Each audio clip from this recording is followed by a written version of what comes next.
বীরভূম জেলার আঞ্চলিক উপভাষার কবিতা মোর ফকুলা মন লিখেছে আমার বাবা। পাঠ করছি রুদ্র বাগদি।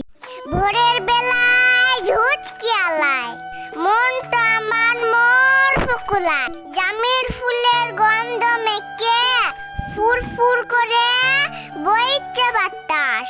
পাকা কটের গন্ধ কেমন ওই বাতাসি আসছে ভেসে, মনটা আমার সুটান ছোটে বলে পুকুরের কোয়াতালাতে।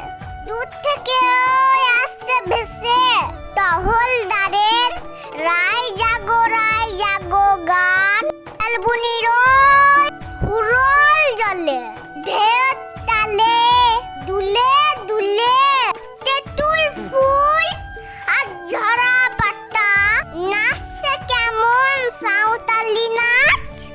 ভোরের বেলায় ঝুঁচকি আলায় মনটা আমার মোর ফকুলা। নমস্কার।